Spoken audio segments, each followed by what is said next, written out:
Maraming salamat! Talaga naman totoong bayani ng bayan, ng ating mga senior citizen. Sana po, naintindihan niyo na po ang ating online registration. Ito po ay programa ng NCSC na magkaroon ng database po ang mga senior citizen para naman lahat po ng senior malaman natin kung ilan talaga, ano po ba ang katayuan ng ating mga senior citizen, ano po ba ang karamdaman na iniinda o nararamdaman ng isang senior citizen, ano po ba ang katayuan ninyo sa buhay, kayo ba ay may pension pa o wala na. Ito pong lahat ng ito ay masasagot dito po sa online registration para matulungan po natin ang ating gobyerno na malaman kung ano po ba talaga ang pangangailangan ninyo. Kaya dito po sa online registration, hindi na po paulit-ulit kayong mag-rehistro kung hindi ito po ay magiging database nyo na para sa lahat ng programa na ibababa po sa inyo ng ating gobyerno. Kaya sana tangkilikin po natin.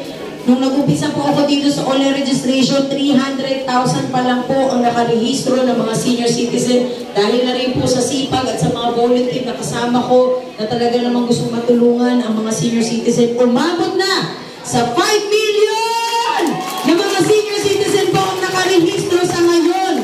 Ibig sabihin, konting-konting kembot na lang. At nandito na po dahil nandyan na ang inyong budget. Kailangan na lamang po yung mga nakarehistro ng mga senior citizen.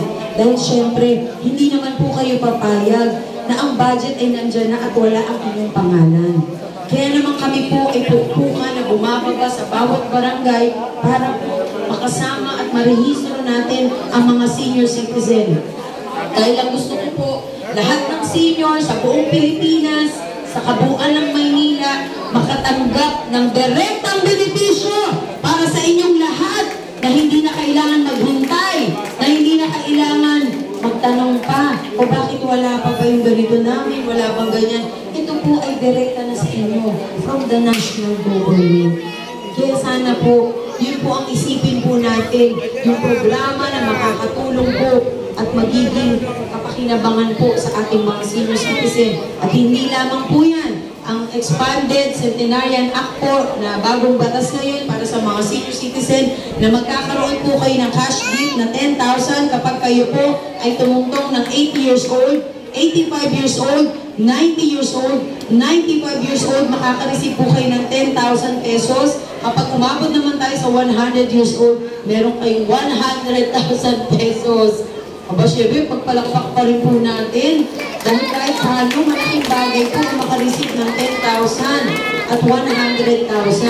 At bukod po dyan, ang inyong health insurance na matatanggap nyo at marami pang mga programa ang ibababa sa inyo. Di po ba meron kayo 20% discount bilang isang senior citizen na dagdagan po yan ng discount, magkakaroon kayo ng another discount po na 500 pesos po kung kayo ay bibili ng gamot o pagkain.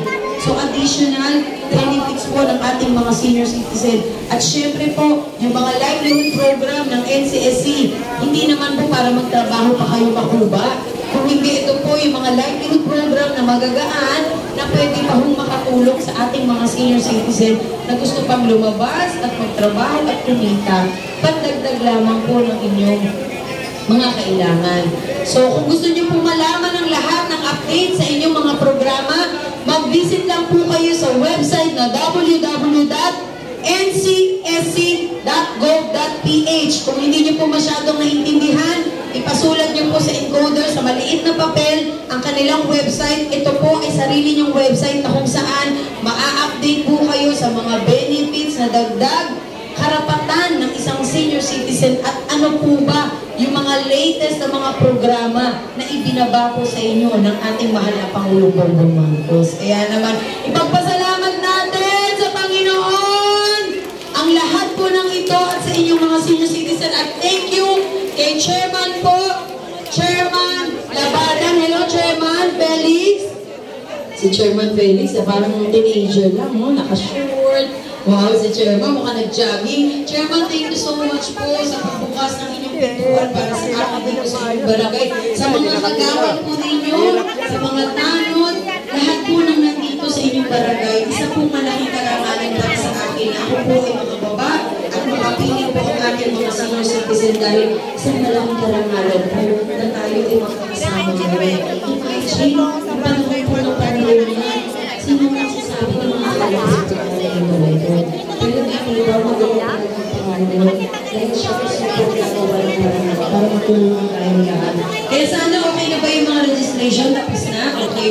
Pumili na lang po kayo, may ibibigay sa inyong sticker. Pwede niyo po itikit yan kahit saan. Karapatan niyo naman po yan. Dahil dyan po ilalagay ang inyong RRN number o yung Registered Reference Number na kung saan ito po ay magpapatunay na kayo po ay rehistrado na kapag oras dumating po ang inyong mga benepisyo, at least alam niyo po kung ano yung inyong number. Para ma-verify na kayo po talaga ay nakarehistro na online. Plus, pasulat niyo po ang website ng NCSC para kung may time po kayo magbasa o manood ng YouTube, i-type nyo lang po yung National Commission of Senior Citizen. Makikita nyo na po dyan ang mga programa na mayroon po kayo ngayon. Aba, alam nyo ba, yung mga senior citizen natin, para mga teenager na ngayon po, mas marami po kayong reunion, mas marami po kayong pagtitipon, mas marami pa kayong Zumba kaysa sa mga katulad namin na tumataba, walang exercise. Pero yung mga senior citizen natin na fit talaga, kaya bilib po ako sa inyo. Para ngayon pa lang kayo nag-uumpisang magbinata at magdalaga. Kasi wala na kayong problema. I can go anywhere I want. Parang ganun po ba, di ba? Kaya kayo po ay talaga namang kailangan humaba pa yung buhay para maisalin niyo rin po sa amin, sa generation po namin. Kung ano po yung nagbigay lakas sa inyo para ipagpatuloy yung buhay sa kabila po ng lahat ng problema. Kaya naman para sa ating mga senior citizen, maraming salamat po. Tapusin lang po muna natin ang online registration sapagkat mainit na. Anong oras na po? Ito naman ay tatagal lamang ng 2 hanggang 5 minuto. Pinakamatagal na po. Huwag lang po ninyo ikwento po yung inyong buhay. Joke lang. Kapag tinanong po kayo, Nay, Tay, may asawa pa mo ba kayo? Ay, naku, Iha, naku, yung asawa ko na yan. Nakakagigil talaga yan. Imaginein mo, ang tagal-tagal na namin nagsasama. Pumunta pa doon sa kabilang kalsada talaga naman. Ganyan po kadalasan. Syempre kami po bilang mga anak nyo, makikinig lamang po kami. Yun lang naman po ang nagiging rason bakit tumatagal. Pero kadalasan, natutuwa po kami kasi naibabahagi nyo po sa amin. Siguro marahil kapag napapakinggan kayo, gumagaan din po ang inyong pakiramdam. Or kadalasan naman, ang nanay, tatay po magkukwento, naku anak, wala na akong trabaho. Sa totoo lang, noon kumikita pa ako, pero ngayon, 500 na lang talaga inaasahan ko. Isipin mo anak, i-compute mo yung aking gamot. 2,000 a month, yung aking pagkain, yung aking Meralco, ganyan po. Lahat po yan isusulat natin sa online registration. Baka sa susunod ba, libreng Meralco naman sana, no? Kahit isang buwan lang. Baka, kasi lahat naman po ng information ninyo, wag po kayong mag-alala sapagat ito naman po ay direkta sa system po ng NCSC.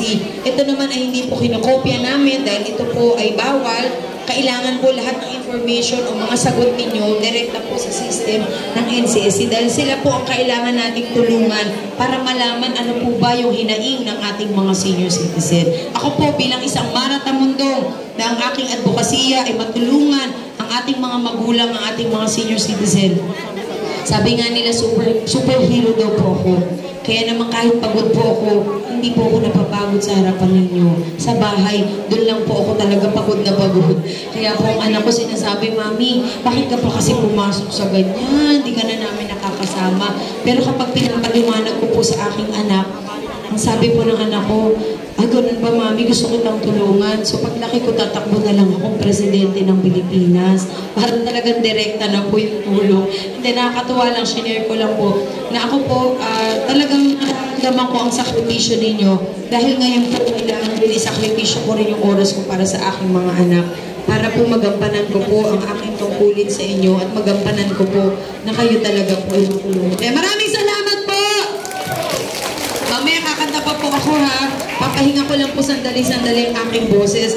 Muli, thank you so much. Lahat po ba kayo narehistro na? Ay, hindi pa? Ngayon ba lang? O sige, kalahati. Sasabihin ko sana, ako na po magrehistro. Gusto niyo po? Mabilis ako, superhero po ako. Joke. Pero hindi, marami naman po tayong mga encoders. Huwag po kayong mag-alala.